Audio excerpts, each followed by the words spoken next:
Is this working all right? Okay. Well, thank you for coming to today's seminar. My name is Mark Skidmore, and I'm the director of the Rural Center for North Central Center for Rural Development, the NCRCRD. It's a mouthful, and I just became director this past year, and I still have trouble saying the whole thing. Anyway, I'm pleased to be able to co-partner with the Center for Regional Food Systems in bringing the guest speaker today, and the topic is building strong economies and healthy food systems from the bottom up. And so I just wanted to do a quick introduction, and I'll introduce Rich Pirog, who is the director for the Center of Regional Food Systems. He'll do the formal introductions. So thanks again, and we really appreciate you being here. Thank you very much, Mark. It's okay if I'm this close. Okay, and again, I just wanted to say that we're really glad to have guest speaker Anthony Flaccavento here, and I will introduce him in a second. Mark Skidmore and I are really pleased to work together, our two centers working together to sponsor this both seminar and webinar.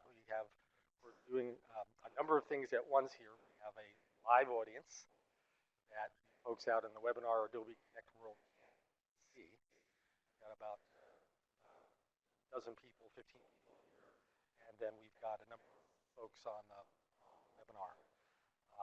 Just wanted to start by saying this webinar, Anthony's, his slides will be available as a PDF. It is being recorded, so will be also available. So for those folks that couldn't make it, that you want to let them know, boy, they missed a heck of a webinar, and catch it on either NCRCRD's website or the Center for Regional Food Systems website. And both Mark and I also want to thank Rosa Solis from Mark's shop at NCRCRD. She's done a lot of the work behind the scenes to get this organized. So so again, I've been director for the Center for Regional Food Systems for just over a year. The center was directed by Dr. Mike Ham prior. The center works in the regional food system space. We have a number of different projects, like food hubs, school farm institution, local food councils, policy, and organic ag. And they said food hubs. It's okay to say food hubs. So again, we're very glad to partner with NCRCRD on this webinar. So let me tell you about Anthony. I first got to know Anthony Flaccavento through our mutual connection as project directors in W.K. Kellogg Foundation's Food and Society initiative in the past decade. And being a part of Food and Society was really great, just meeting people around the country that were doing work in local and regional food systems. Anthony very much was one of those people I would look forward to seeing on a recurring basis. I also had the opportunity when I was at Leopold Center at Iowa State, before I left Iowa to come here, I had the opportunity to hire Anthony as a consultant working with our local food networks in Iowa. It was a very positive experience. So let me just say a little bit more about Anthony. Anthony is an organic farmer. He's a small business owner. As you're going to find out, he's been an author for a long time, but he's a new author again, like being a dad again, right? You're a father to a new book that he'll talk about. He is from Abingdon, which is the Appalachian region of Virginia. Anthony is a pioneer in the local food sustainable development movements, and I've known him for a long time. He's worked for over 30 years to strengthen the economy and the food system throughout Appalachia, and as time went on, even beyond Appalachia, around the country. In 1995, he founded Appalachian Sustainable Development, or ASD, which in turn launched social enterprises, including farmers markets, a regional food hub. Anthony was doing food hubs before they were cool in in the 90s, and sustainable forestry and wood product businesses. He left ASD in 2009 when he started his consulting firm, Scale Incorporated. And I'll let Anthony tell you what Scale stands for, because each one of those letters means something. Scale was launched to help catalyze and strengthen healthier, more sustainable economies and food systems in both rural and urban settings. And Anthony has worked through Scale, has worked in communities around the U.S. and in Canada, and most recently Australia. So Anthony has traveled the globe. He's globe scaling, if you want to put the two of those together. Not very good. Anthony writes and speaks about the economy, sustainable development and farming, food and rural issues, and he's had pieces in the Huffington Post, the Washington Post, the Progressive Wing, the Nation, Solutions Journal, and other outlets. His publication, Healthy Food Systems, a toolkit for building value chains, has been utilized by scores of communities across the nation. I know I've read it. It's been a very important book that I had, and it was his first full-length book. His new book, Building a Healthy Economy from the Bottom Up, from University Press of Kentucky, published in June of this year. He also produces a 5-minute YouTube series, Take 5 with Tony, that clearly and directly tackles complex issues that he talks about, not only in the food system, but in other areas. Anthony was the Democratic candidate for the U.S. Congress in Virginia's 9th District in 2012. He has a BS degree in agriculture and environmental science and a master's in economic and rural development.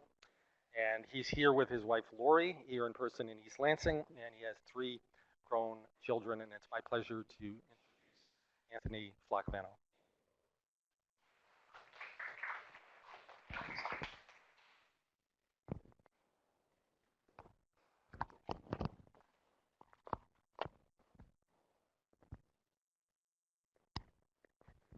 Great to be here with you all. Hear me okay? Great, great. It's lovely to be here. Lori grew up in Michigan outside of Detroit, so we used to make a trip here when her mom was still living periodically. We don't get here as much, and it's delightful to be in Lansing, where I've only been one other time in the past. It's cool to be, it's sort of weird. I can see all of you, and then I am trying to envision the other few dozen people that are out in the virtual world, and I'm thinking that we ought to do at the end of this something like American Idol, where there's a voting thing that happens here, the local vote and then the virtual vote, some sort of, I don't know what you'll be voting on, thumbs up, thumbs down, something like that, but we'll hopefully make that work. I want to get pretty much into this quickly because I'm very much hoping to have time for a good solid discussion, and the way we're going to do this is most of what I talk about in the talk is basically a subset of what's in the book. It's contained in the book. A lot of it comes from my own personal experience, but then the experience working with other communities around mostly the U.S. and a few other places. So there's a lot of it is experience-based, and then there's some analysis as well. And I want to read a little thing here from the book that kind of explains how it got to be a book, because I never thought of myself as being somebody who was really had the attention span to stick with something long enough to do a book. So from the introduction, I say this. Most of all, I hope you take this away from this book. The economy is really a mix of many economies, beginning with what we do at home and in our communities. It is not inscrutable, something that we can't understand, or immutable, something that we cannot change, unless we let it be so. At its most basic level, the economy is simply the system we adopt to produce and distribute what people need to have a decent life. How we do that impacts not only our own prosperity, but the options and problems that future generations face. I hope this book helps you recognize that truth and claim your role in making it, the economy, much better. We can do a lot where we live, but local action alone will not overcome the biggest and most important problems we face. And I go on to talk about some of them, from income inequality to mass incarceration to climate change. At the same time, a mass movement demanding change on these issues also needs to be grounded in the vision and reality of the bottom-up living economy. As Naomi Klein puts it, quote, "Many of us are getting a lot better at standing up to those who would cynically exploit crises to ransack the public sphere. And yet these protests have also shown that saying no is not enough. If opposition movements are to do more than burn bright and then burn out, they'll need a comprehensive vision for what should emerge in the place of our failing system. End of quote. The communities and initiatives highlighted in this book can contribute to that vision of what should emerge, along with ideas for a reinvigorated public politics. They can help spawn and support a mass movement that's as excited about as what could be as we are angry about what is. So again, when I started writing this book in 2014, there was a lot of angry people. I think it's safe to say that over the last 2 years, if there's one thing we can all agree on, is that there's a whole lot more people who are a whole lot more pissed off right now about a lot of things, right? And so my hope with these presentations in this book is to do something with that anger and that frustration, some of which is fueled by stupid stuff, but some of which is legitimate anger and frustration, and figure out a way to move forward. So let's start quickly with the first section of the book, very short, is entitled What's Wrong with What We Got? And that's what I want to talk about quickly. Problems with the ecosystem and the food system, social and cultural challenges, and economic problems. So I've often used this map, which comes from a USDA economist named Stuart Smith. He looked at where our food dollars go. When we spend $1 on food in the US, where does it go? He traced not quite a century, most of the 20th century, and he divided it into 3 categories. How much of it goes to the inputs that farmers purchase? That's the bottom beige section. Fertilizer, fencing, feed, whatever it is. How much of it goes to the farmer? That's the red section. And then how much of it goes to the post-farm expenditure on that? That, of course, would be processing, distribution, packaging, marketing, aggregation, all of that stuff, right? And of course, you can take a lot from this graph, but the 2 biggest things, one is that over the course of almost a century, the amount going to farmers barely moved. And if you wanted to say one reason why so many people left farming for so many generations, that's it. It's tough to make a living at it. But also the fact steadily and continues to is what happens after that leaves the farm, all of that post-farm activity. So the vast majority of the food dollars that most consumers spend are in that segment. And in many respects, that's where the whole local food system started from. Putting more of the dollar back into the farmer's pocket, and with things like food hubs, capturing some of that value, that post-farm value, locally. And that's because when we have really low prices, when over the course of 45 years, when the cost of gas and inputs and farm expenses go up 3-fold, but farmers are getting $13.50 for 100 weight of milk as compared to $11 45 years ago, well, you begin to see why people leave farming. And you also begin to see why we have many costs externalized. We have externalized costs in practically all segments of the economy, but certainly in agriculture. If you've got to plant fence row to fence row, if you've got to bring fragile land into production, you're going to have a lot of externalities. And just mention here that this Take 5 series that John mentioned, I'm not going to show it here, but I do these little videos that are very kind of plain spoken. Occasionally they involve my 22 just to make a point. And they're to talk about things like economic externalities, trickle down, what is capital, and all that. So we're in a world in which we use supply chains for every segment of the economy, right? And thinking now again about the food system. And what supply chains, whether it's Walmart's or Meijer's supply chain, what they've done is they've allowed us to move a whole lot of product, a great deal of distance, quickly and efficiently. So they've really, really increased efficiency, and they've increased convenience for consumers. But again, as we've said, in the process of doing that, consumers tend to be divorced from a lot of the elements of what's in that supply chain. So, of course, there's more consciousness about that now, but still many, many people, when they look at a free-range chicken at the farmer's market for $4 and then they see that it's $1.19 at the local big box grocer, they think, how is that even remotely possible? And part of it is these externalized costs and the estrangement. It's not just what we do to animals and the environment, it's what we do with people. I know John knows this fellow, Lucas Benitez, who started a group called the Coalition for Immokalee Farm Workers that has gone on to be a super, super effective organization trying to put more money in the pockets of the farm workers.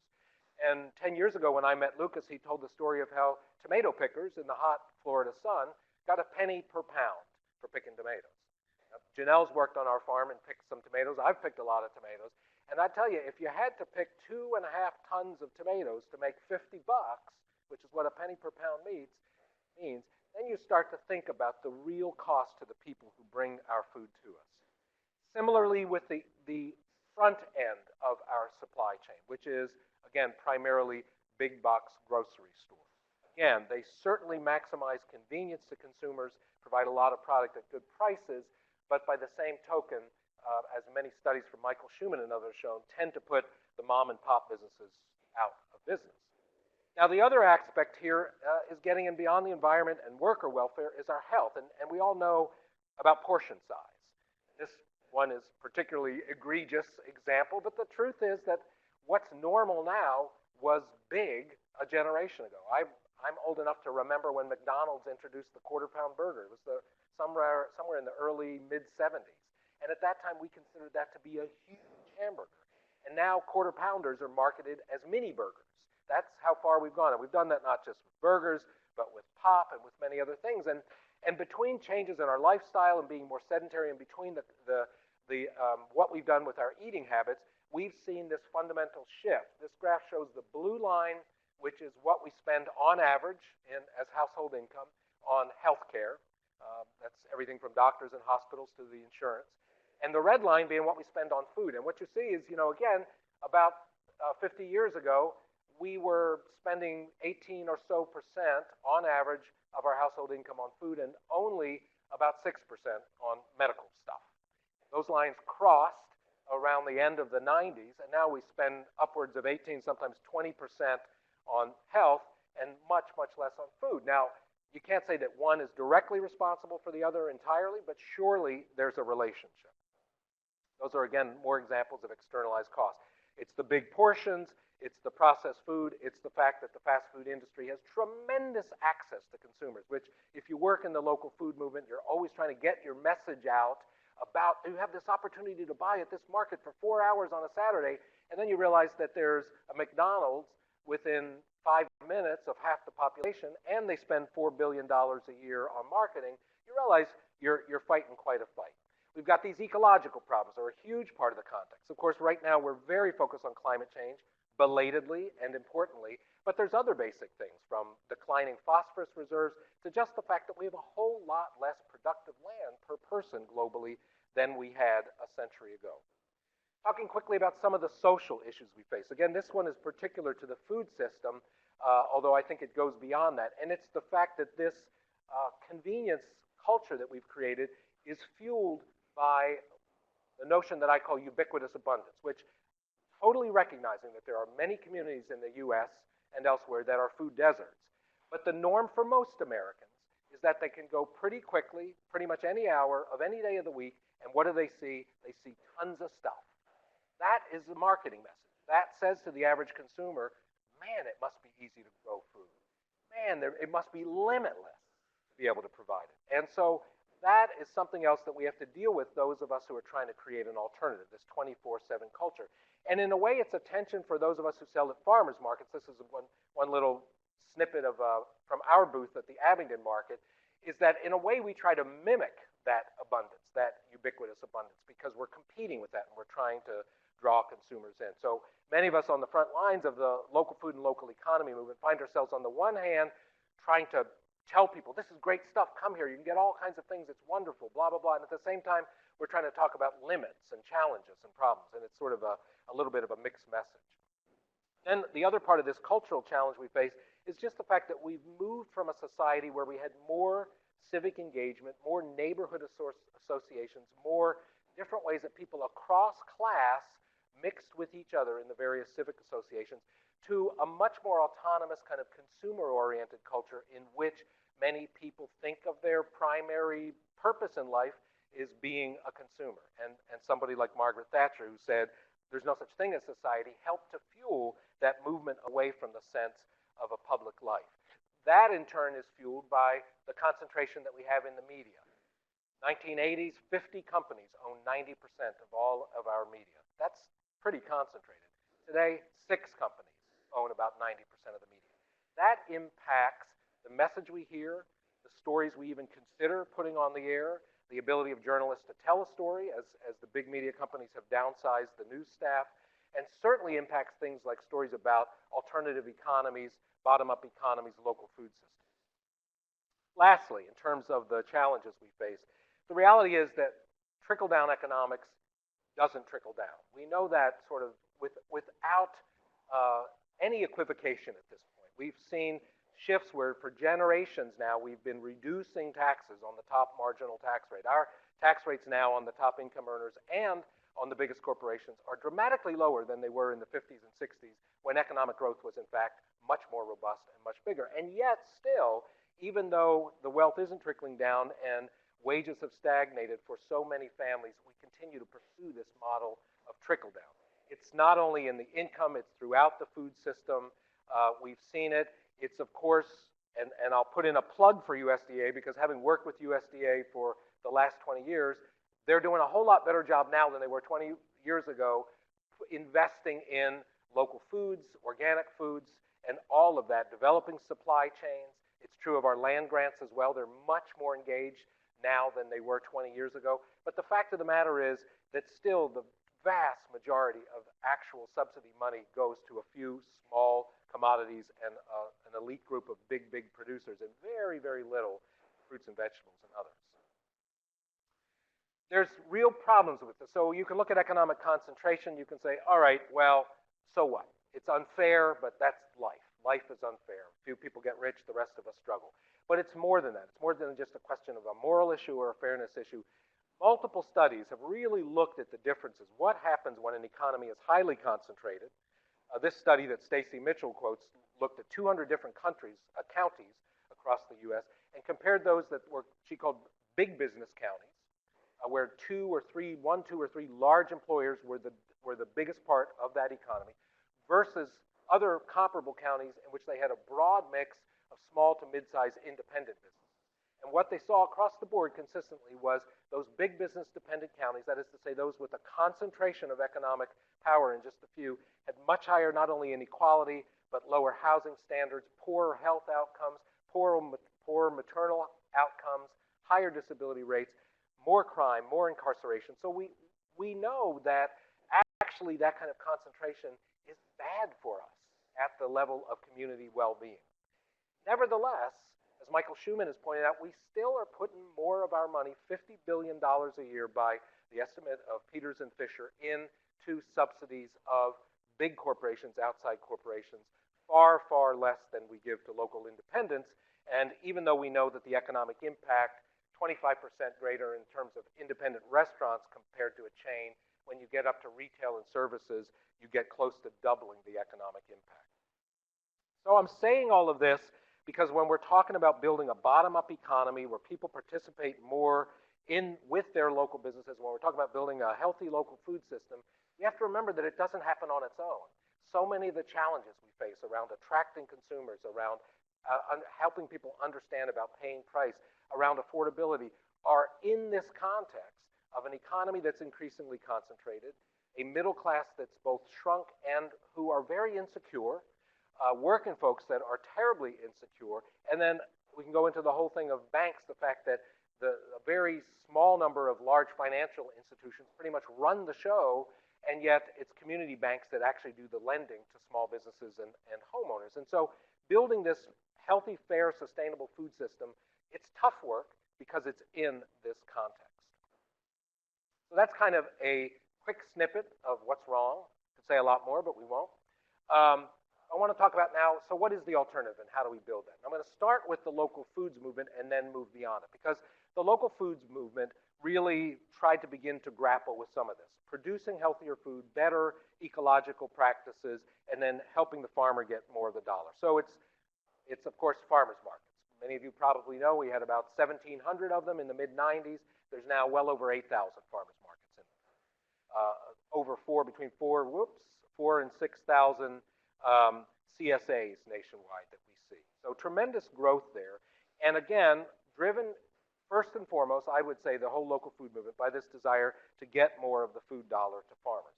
By the same token, you'll see in many farmers markets, little less so in CSAs, but you see it there as well, that the local food movement is grappling with how do we get food not just to foodies and and locavores and people of means, but how do we get good, healthy, local food to a much bigger part of the population? And one of the nice things that's happened in many farmers markets, particularly in the southeast and rural communities, is that there's a real mix of producers who sell there and a real mix of consumers. At our market, we see that.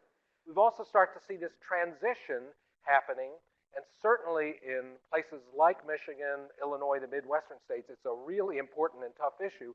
How do you make this transition? But in Appalachia, the transition was from tobacco farming, where for years and years, tobacco was the reliable cash crop. Part of what we did in our work back in the 90s and early 2000s was to figure out how to help those farmers transition to something that was better for them economically, better for the land, and better for the people buying their product. I often put this picture, and it's one of the first tobacco farmers that started raising organic produce through our food hub, John Mullins. And what I love about it is because here he is, he had about 12 acres of organic, certified organic produce out, but he's here at our packing house, proudly holding 3 Carolina Gold organic tomatoes, smoking a cigarette. And it kind of says to me that, you know, if we want these transitions to really, really reach across and not just be the sort of hippie farmer, ponytail farmer with the elite consumer, we've got to figure out ways that we can reach regular folks, both as producers, businesses, farmers, and as consumers. I talk fast when I'm in front of people, so I apologize for that. When I was in Australia, I had to keep checking to make sure they could understand my American accent because it's different enough that it gets a little confusing. But we have made progress, so beginning to move into some of the positive here. The last ag census showed that we had, for the first time in I don't know how many years, maybe Rich knows or John knows, but somewhere around 60, 70 years, the first time maybe a century, that we actually had a gain in the number of farmers. Now, most of those are the mini farmers and the small farmers and the peri-urban farmers. We're still losing farmers in the middle, but still something to celebrate that we had that. Celebrate the fact that overall sales of local and regional foods are probably closer to $10 billion now, and that when we opened up SNAP, the use of what we used to call food stamps to farmers markets, it's still a tiny, tiny part of the total SNAP budget, but still we've already gone from $2.7 million in SNAP transactions at farmers markets in 2008 to almost 20 million 7 years later. So that's pretty good. Those are bits of progress that we should be proud of. There's a lot of tools beyond farmers markets. Of course, many of us have been involved with this idea of food hubs, which I won't spend a lot of time on, but basically the notion of pooling product from multiple farmers, often produce, sometimes including meats and value-added goods, in order to gain access to bigger markets or more challenging markets that an individual small farmer perhaps can't get into. Maybe they don't have the cooling or the grading equipment. Maybe they don't have the quantity to do it. And those food hubs have become a very important tool. Ours started in a tobacco barn, as you'll see in a later slide, and eventually we moved it into this facility in a very, very rural part of southwestern Virginia. There's over 400 of them, and again, fundamentally as a tool to link smaller farmers to much bigger markets. Food hubs are doing all kinds of creative things all around the country. One of them that I've just come to know in the last little bit is DC Kitchens, DC Central Kitchen it's called. And they have combined a number of really interesting things. They aggregate product, but what they are first and foremost is they're a job training and job placement. Michael Curtin, the director, says they've already put over 1,200 people through their culinary arts training, the majority of whom are landing good jobs, but in the process of training, they're also buying seconds from farmers and turning them into products that can be used in institutional settings and be made into meals for not only students at institutions, but lower income people who might need them. So again, lots of creativity in the food hub world. Another emerging sector that is both an economic development tool and a local food tool is this idea of community-owned retail, which is still not very common, used to be the norm, but now is popping up in different places. Here, this is an example from Huntington, West Virginia, in the Appalachian part of West Virginia, called the Wild Ramp, named after an indigenous wild vegetable there. And the Wild Ramp uses a consignment buys from about 150 farmers. They've been in existence about 3 years now and are really beginning to catch hold in a food desert as a way to both create new market for small farmers and at the same time help the community eat a little better. My contention is that the next challenge, the next big challenge for the local food movement is precisely this on the side. How do we now move beyond the locavores and the foodies, those highly dedicated shoppers, to the next tier of consumers that I call this the vaguely concerned and the sporadically motivated? I'm really and truly convinced that there are many more vaguely concerned and sporadically motivated people here. And by that, I really mean that. It's people who are thinking about changing some habits. They're concerned. Maybe they're concerned with their weight, their health. Maybe they saw a study on groundwater contamination. Whatever it is, they have some concerns, but their motivation to do something about those concerns is still sporadic. So maybe they went to the farmer's market once or twice and didn't seem that much at that particular moment, so they gave it up. Or maybe they took a friend's CSA basket for a week and they liked it, but they never went back to it. I think for those of us who work in that movement, it's a tremendously large group of people. We have to figure out how to get them, how to find them, how to help meet them where they are so that we can build that demand. And part of it will be, there'll be a whole lot involved with it, but part of it will be to make sure that the food that the local food movement raises is food that most people eat. I call it ordinary food for ordinary folks. We've got to, the local food movement, the organic food movement has spent an awful lot of time in some pretty exotic things. And I can tell you in places like Appalachia, you just don't sell a whole lot of kale and kohlrabi, or even arugula for that matter. You've got to be able to start at least with foods that people are familiar with. So that's kind of I see the local food movement as a step in the direction. It was certainly kind of how I cut my teeth towards the writing of the book, which is really then about a broader look at the economy. So for the remaining 15, 17 minutes I have, I'm going to go through what I consider these big issues. So in this idea of how do we get to an economy that works better for people, that deals with climate change and protects the ecosystem or restores it, and has some elements of fairness and justice. How do we do that? And so in work and in research, I've named 6 transitions that I think will help us get there. I'm going to go through 3 of them very briefly with you, and hope that you think it's cool enough that you'll want to buy the book to read about the other 3. But the first one is this idea of moving away from what I call consumptive dependence. This is a problem certainly for working folks in low-income communities, but it's really a problem for all of us. Our whole, where we basically buy most of what we need for our lives, and not just our food, but our entertainment, our childcare. Much of our life is now purchased, and that's the world we live in. But by the same token, if we can increase our self-reliance and resilience, I believe we'll do, as David Corton says here, if we can minimize our dependence on external markets, external resources, and maximize our self-reliance, we'll be able to begin to make this happen. So a few quick examples. Again, these are pretty much all in the book as well. One is this emerging thing, and we had a short conversation over lunch about this, community gardens. Community gardens are in tiny little rural communities like central Appalachia, and they're in big cities like Detroit. In Detroit, there's several groups that work specifically on this. And by their count, there's roughly 1,800 community gardens in Detroit proper right now. Quite extraordinary. Many of those are helping individual households eat a little better for a little less money, and therefore cultivating a degree of resilience in that community. An organization called Keep Growing Detroit that's been one of the leaders in this community garden and urban farming movement. They not only help start gardens and equip people to do it, but they built a greenhouse that allows people to actually get the transplants they need, the cabbage and broccoli and all of that. Many of you probably are familiar with Will Allen. And in terms of how do we use small spaces in cities, primarily, it could be in a rural community as well, and he's, again, one of the pioneers around those integrated aquaponics that combine raising fish with a full circle fertility program that then also feeds some high-end vegetables. And Will's model is not only in Chicago and Milwaukee, but he's actually taken it all across the world. But again, it's an example of building that self-reliance. Moving away from food a little bit is this example of tool libraries. And I understand from my stop in Detroit that there's a number of them in Detroit. When I wrote the book, there were about 50 of them in the country. And a tool library is a very, very simple concept. It's a library for tools. That's all it is. Oftentimes, they're actually attached to the public library in the community. Sometimes they're standalone. But the idea is many of us who have money go out and buy tools that we rarely use, maybe once or twice a year. There's a whole bunch of other people who would like to have some tools to do some work on their house that needs to be done, to fix wiring or plumbing problems, or to do a garden, but they can't afford the tools. Well, a tool library opens up that possibility for people to come in, get a little training, get a little knowledge about the safe use of that tool, check it out for a period of time, and then return it when they're done.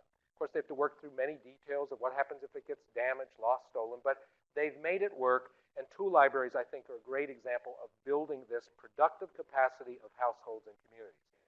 A wonderful example I love to use comes from Eastern Kentucky, close to where we are,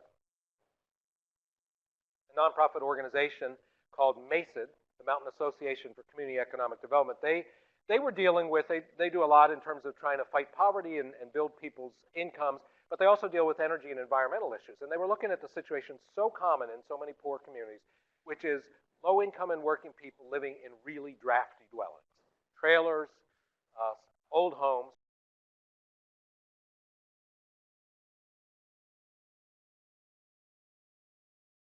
but uncomfortable home. And those same folks, by and large, didn't have the money to turn around and do the work that needed to be done to make their home. They worked with the local utility, and they created a program that some people call on-bill financing, that essentially an energy auditor would go out to a person's home, figure out where all the energy was being lost, where were the leaks. They would develop a plan, and then they would go ahead and implement the plan. It might be putting new windows in throughout the house, probably a whole bunch of insulation. It might be new doors, and it might be even a new heating and cooling system. $8,000, $9,000, $10,000.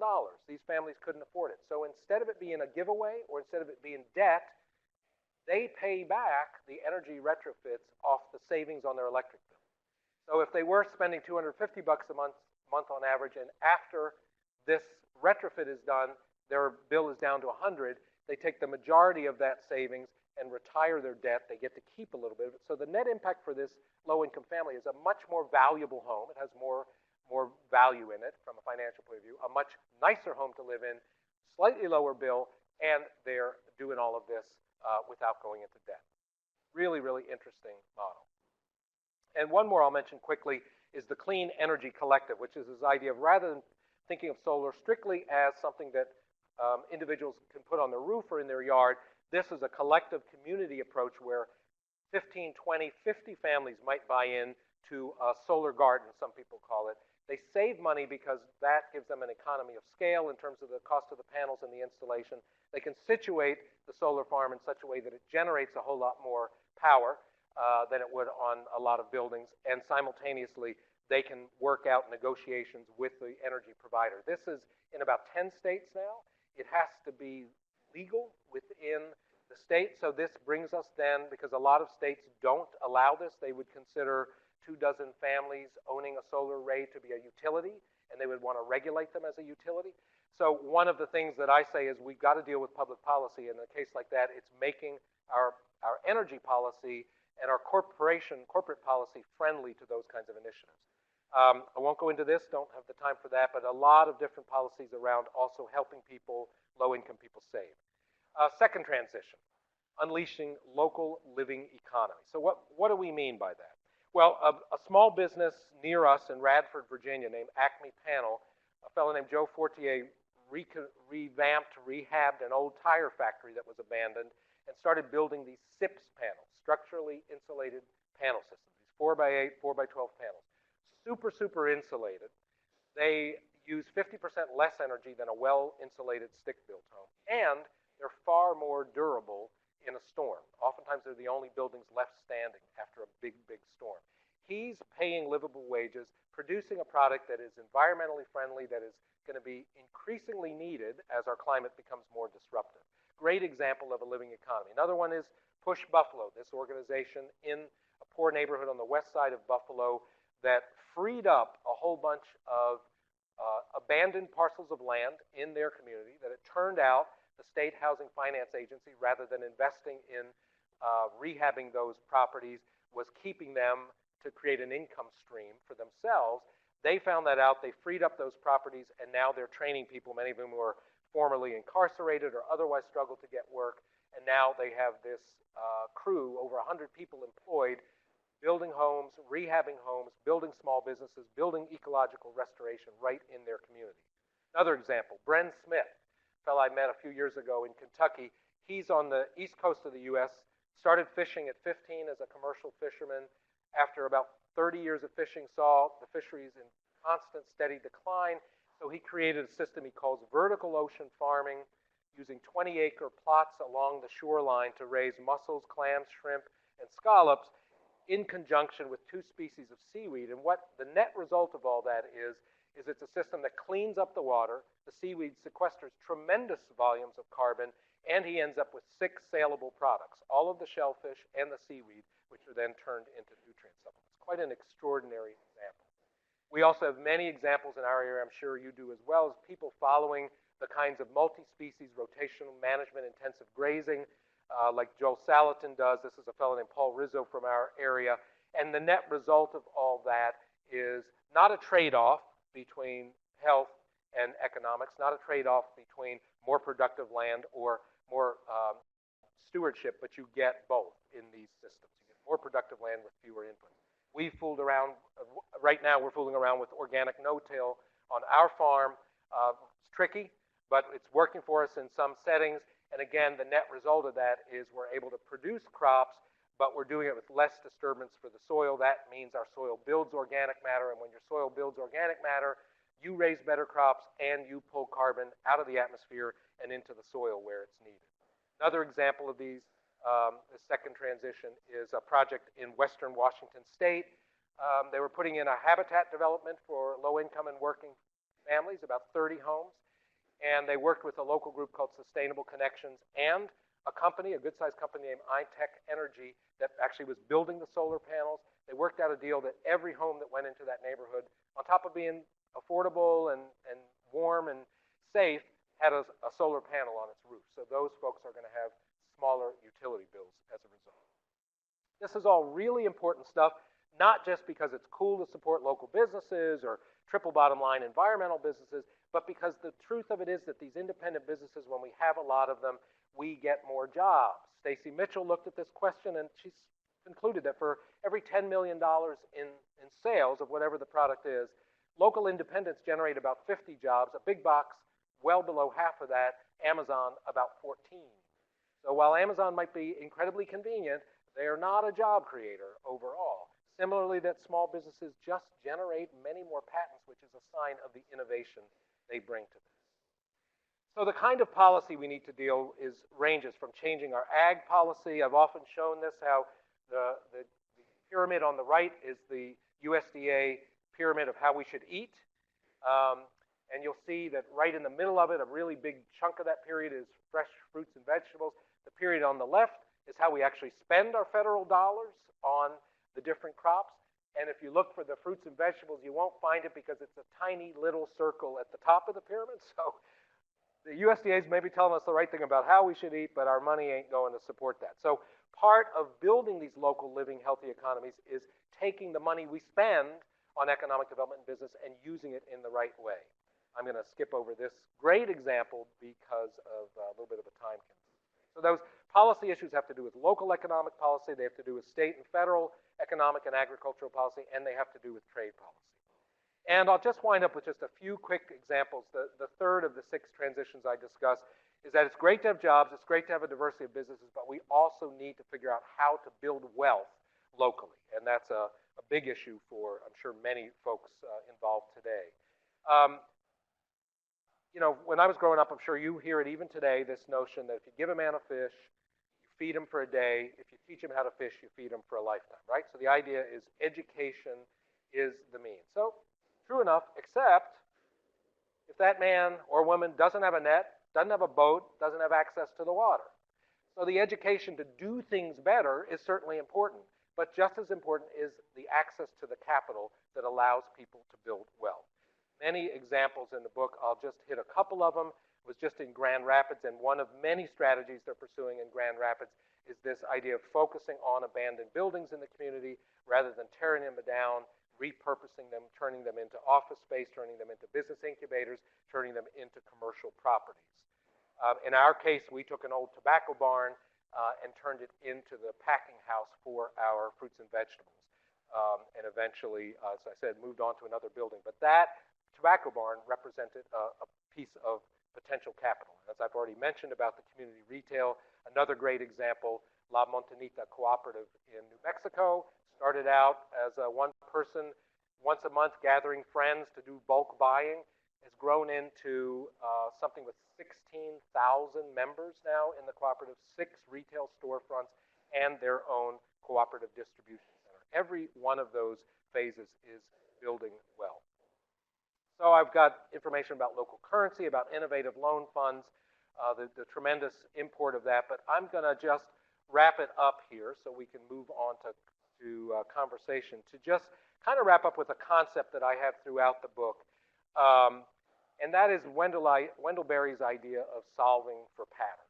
And Wendell contrasts that with the way we normally approach problems. And Wendell says that too often, whether we're talking about an agriculture, an economic, a social problem, the way we do it is with these highly specialized solutions that might fix the problem we're trying to address, at least for a while, but over time, it may create many more problems than we had anticipated. So, maybe one good example of that is farming and the problem of weeds.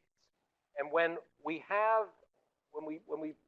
propose solutions and move towards solutions in which the problem of weeds becomes the problem of, for instance, genetic resistance to herbicides, then we move into a situation where we do fix the problem of weed control temporarily, but then create new problems like herbicide-resistant weeds or other dependencies. On the other hand, if we solve for pattern, in which we use cover crops and use the other assets of the ecosystem to actually fix not only our problem, but create other solutions as well, then we come up with the potential to actually have multiple, as Wendell says, multiple health benefits from our solution rather than a solution that creates many more problems. Great example was some research I looked at in which they simply added wheat to a corn and soybean rotation, and what they found was a dramatic reduction in the need for herbicides because the weeds went way down by about 80%. The herbicide use went down by about 85%, and a side benefit was interrupting that cycle meant that corn rootworm also became essentially not a problem anymore. Very simple step based on an ecological solution.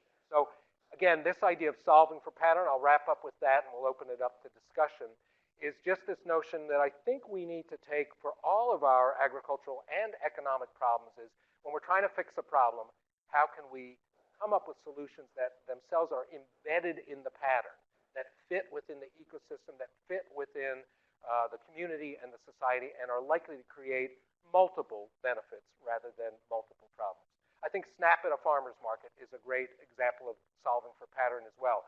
We had a lot of problems with the fact that farmers needed more markets, with the fact that low-income people seem to not be able to afford good, healthy local food. You make SNAP available at a farmer's market. You add a double-up benefit to that as well. You have multiple benefits. A more diverse population coming to the market, lower-income people eating a little bit better, farmers with more market share. All of it's kind of working for everybody. So I'll stop there.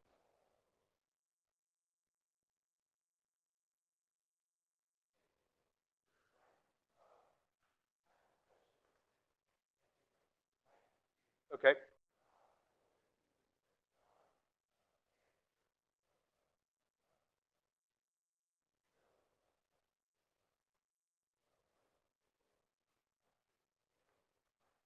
Oh, great.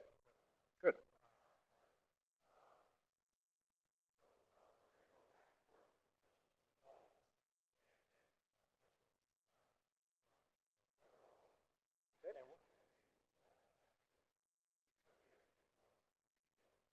Okay.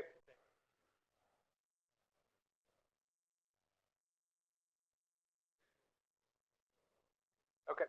That's great.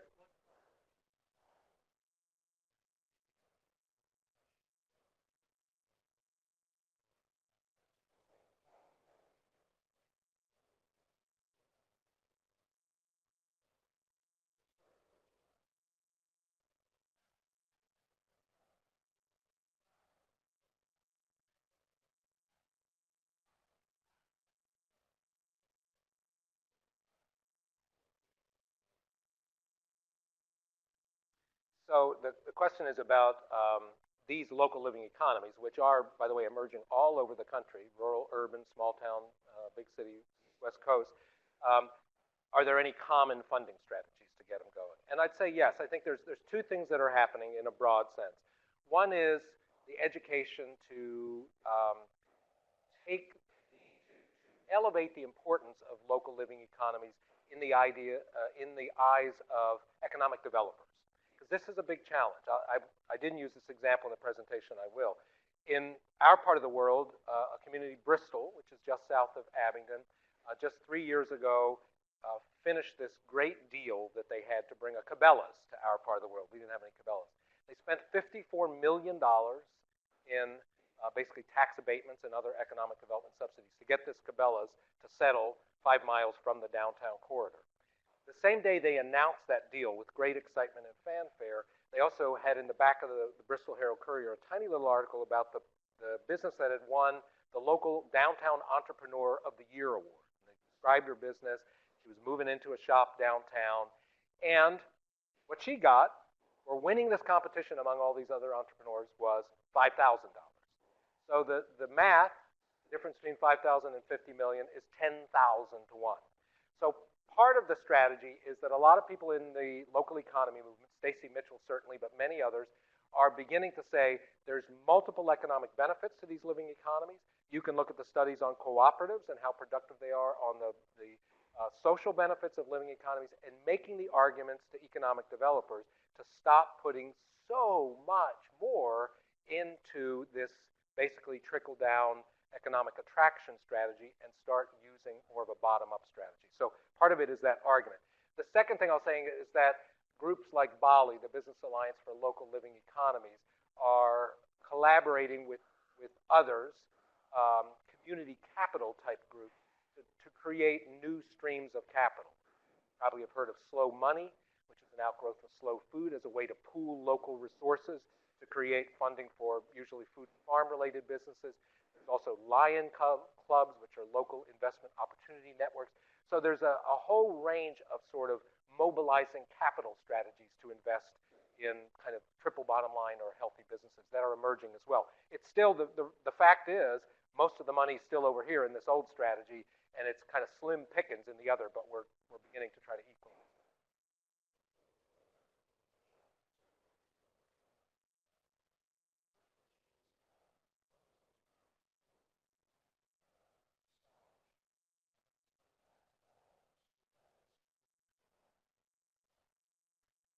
What was the term for community owned? Oh, I think probably they're referring, I'm not sure. Can you tell me out there? Can you clarify your question, please? I think that what they're talking about there is my example of community-owned retail, some of which are cooperatively owned. So there are examples of that community-owned retail that are cooperatively owned. You have, for instance, in Lawrence, Kansas, not that terribly far from here, the Merck, which has been around for 30 years, and it is cooperatively owned, really dynamite, full spectrum grocer that buys hundreds of thousands of local and sustainably raised produce, meats, and other things from the community, and then retails it. Same with La Montanita would be another example of a cooperatively owned community retail. But some of them are independently owned, and some of them, like the Wild Ramp in Huntington, are owned by a nonprofit. The nonprofit's goal is simply to break even. They're not trying to generate a profit. They're trying to just make sure that they're not losing money in that, which frees them up to be a little more creative in terms of their pricing strategies.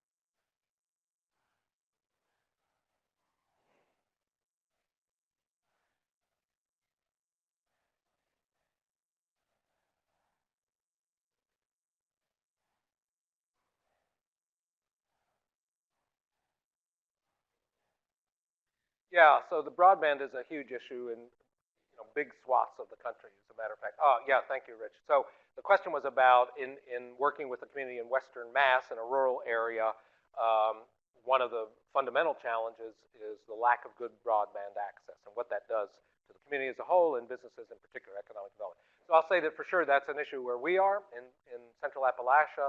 It's It's an issue I hear in communities in the Midwest. It's an issue all over.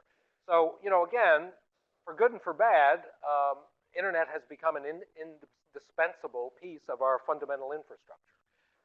And so communities that have limited or no access obviously are at a serious disadvantage. I'd say that I think kind of everybody knows that. And so again, there's maybe 2 points I would make about that. One is that there is a role for the public sector to help invest in that. Because the fact of the matter is that the big boys who dominate our broadband and our whole internet scene have very little financial incentive to go to the trouble and the expense of bringing access to highly isolated communities with very small populations. They don't make money doing that, to speak of, right? Where they have to charge exorbitant rates. So I think the congressman before me in our area, one of his signature things for the last 3 or 4 terms was bringing broadband. And it didn't reach the whole region, but there's some amazingly good broadband in some amazingly isolated communities in Southwest Virginia as a result of that investment. So I think there's a strong argument to be made there in terms of long-term capacity. The other thing, too, is we've completely skipped over the possibility of publicly owned utilities. And in the book, I talk about the broadband that's publicly owned in Chattanooga, Tennessee, which is one of the fastest, one of the most comprehensive, and certainly one of the most affordable in the entire country. And it is a municipally owned utility. Again, one of our myths is bigger is better, and the private sector always does things more efficiently than the public sector. And Lord knows the public sector does plenty of things badly. But in certain areas with the right people, it can be very smart to have public utilities. Broadband is one that we've mostly not even considered, and the Chattanooga example is a great one to really study because they've got it right.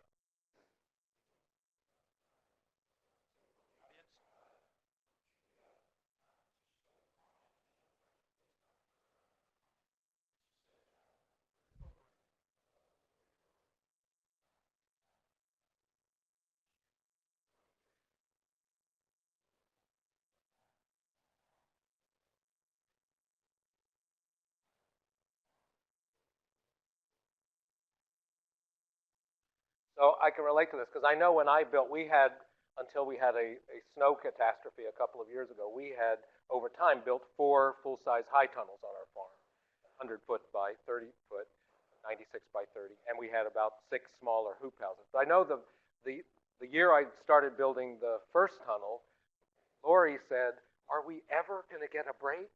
Because, what the tunnels allow you to do is extend your season, whether it's late in the fall or earlier in the spring, or completely in the middle of the winter. So I think that, for some farmers, they do want a break. I mean, not everybody wants to produce 9, 10, 12 months out of the year, and I think that's fair enough.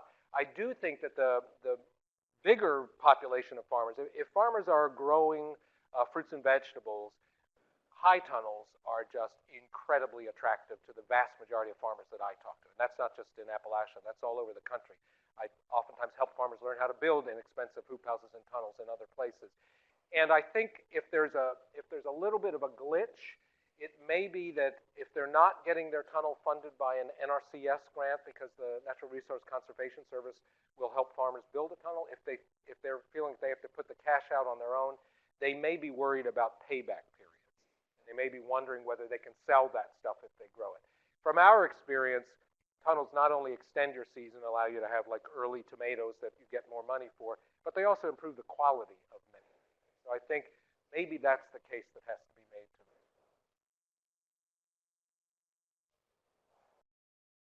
them. He mentioned that I ran for Congress 4 years ago, lost, but did have a pretty good campaign. He didn't say that, I said that. And the question was, so I must be thinking about policy, and I do think a lot about policy. What would I suggest on that? So maybe 3 quickies. One is the local economy movement, I'm going to call it. That would include local food, sustainable ag, but would be broader, would be the kinds of groups like Local First, Grand Rapids, and those sorts. That the local economy movement is only just now beginning to think about policy. That for the first 20 or so years of that movement, we've been so focused in on making things happen locally, rightly so, but it's an area that's neglected. As Gar Alperovitz and others point out, somebody deals with policy. And mostly the people that deal with policy now are really, really well-paid lobbyists who not only get people elected, but they make sure that the policy decisions go their way. So the local economy movement, broadly speaking, has a real story to tell about not just local successes, but numbers, economic numbers that show the benefits. So one thing I'd say is just generally, we have to politicize the local food and local economy movement, not in the sense of a partisan thing, but looking for those policy opportunities and the things that make sense.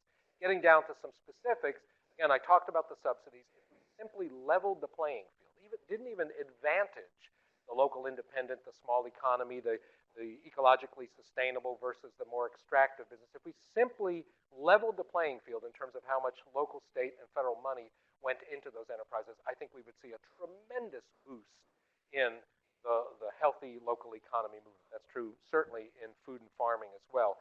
And then in terms of some broader handles, two things. I quote a study in the book that looked at cooperatives, just as one example. A lot of people in our country don't know much about co-ops because outside of sort of big producer co-ops and consumer food co-ops, we don't have much to say about co-ops in the U.S. You look at Spain and northern Italy and other places, they've gone much, much further with that. Co-ops are enormously productive when they're done right. They're not only better for the workers, they actually have better outcomes in terms of productivity. And yet, we have business schools and we have local business councils and chambers of commerce. We have agency staff from the Small Business Development Center throughout the entire country, very, very few of whom know a thing about cooperatives. And so I think part of the policy, too, is to, just as we've done, no offense to anybody, but just as cooperative extension knows a lot more about sustainable ag now than they did 20 years ago, because when I started in this work 30 years ago, really it was hard to find somebody in cooperative extension who knew much about it. There's been a tremendous learning curve, and now most land grants and most cooperative extension are real allies and assets in this. We can do the same thing in sort of a rethinking of the model and retraining of staff so that the front line for local businesses would know about co-ops, would know what a triple bottom line business is, would know what a B corporation is. All of that could become part of the language, the training, and the curriculum that goes out to local communities. So I would say those two.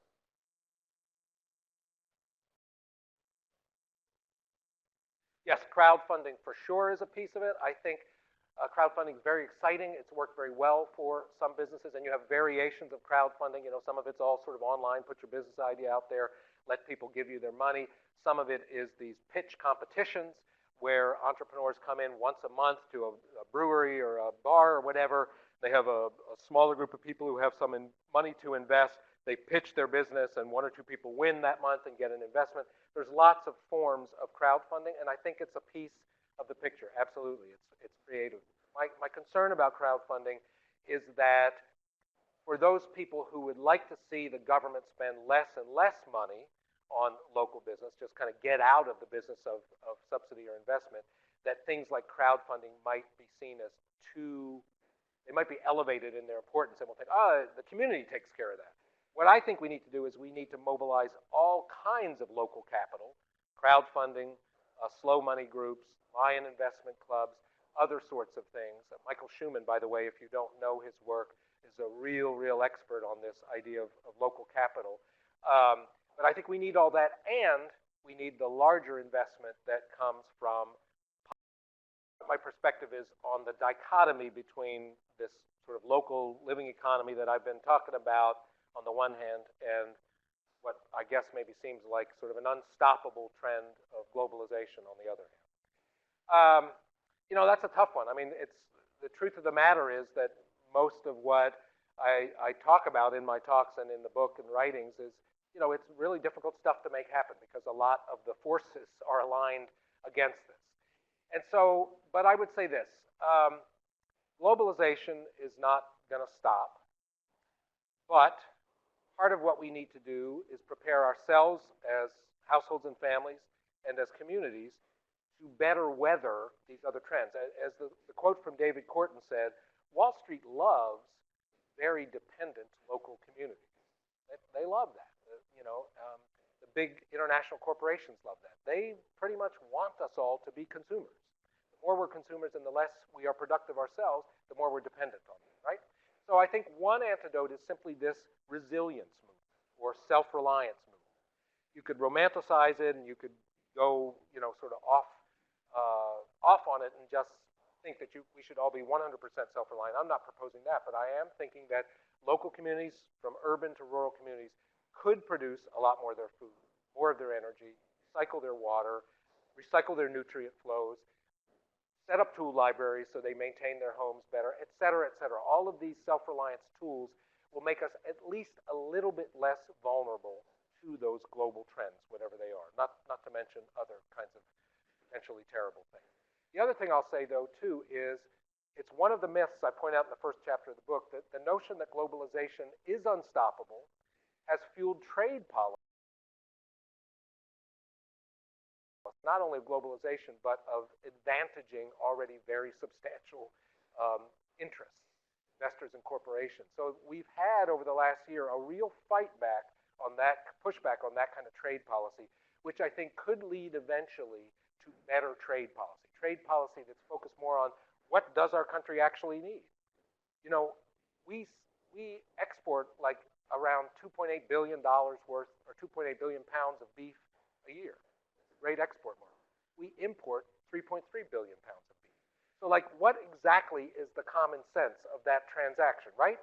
And we could look at that along a lot of products. What if trade policy was based on, here's things that we do really well in the US, and here's things that we're not very good at, and let's build at least a substantial part of our trading relationships around that and enabling local businesses to do what they do well. So globalization is a huge challenge, but I think with the right trade policy and with a movement towards more resilient local communities, we might have a slightly better balance.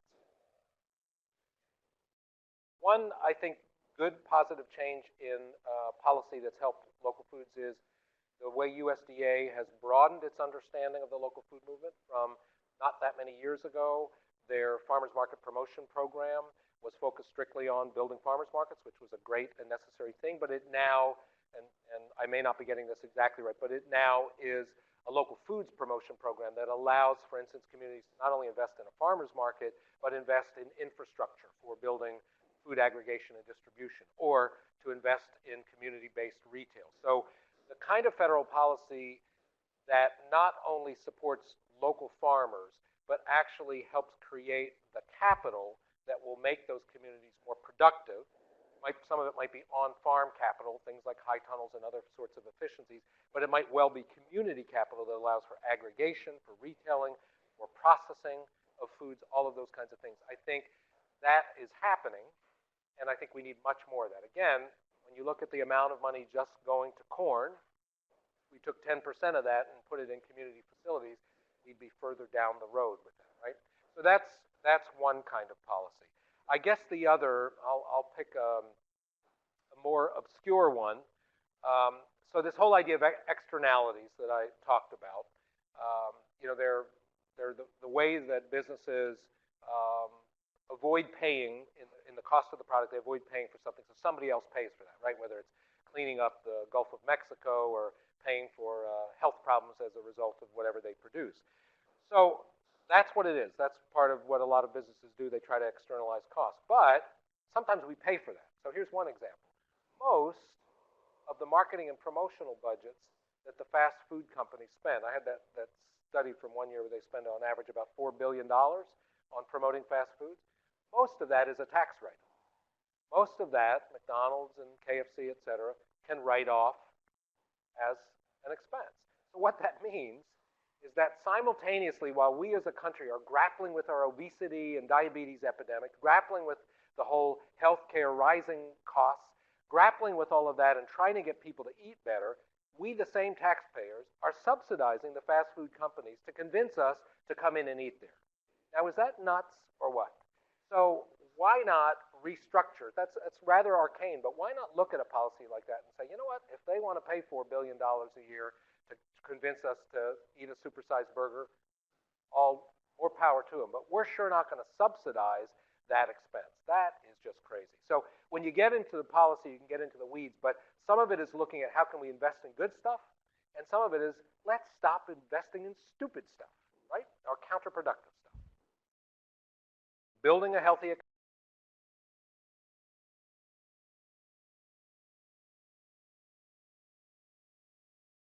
tries to do. It tries to take that body of real world experience, a little bit of it is mine, more of it is other people's. As I said, urban and rural, lots of the different parts of the country.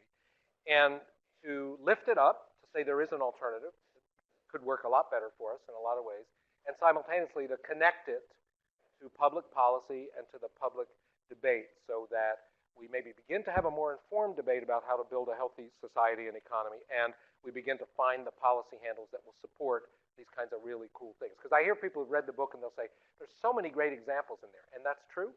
But I also want and hope that people will take away kind of a thought process about how do we make choices as citizens, public policy, that will support the cool stuff that's in the book. Okay? Oh, great. Great, excellent. And you can buy it directly from the publisher there at the link. You can also get it from Barnes & Noble. You can get it from IndieBound. Or you can buy it if you're here in person as well. So thanks to all of you. Thanks for the great questions and the good discussion. Thanks to these guys. Just wanted to Okay. just wanted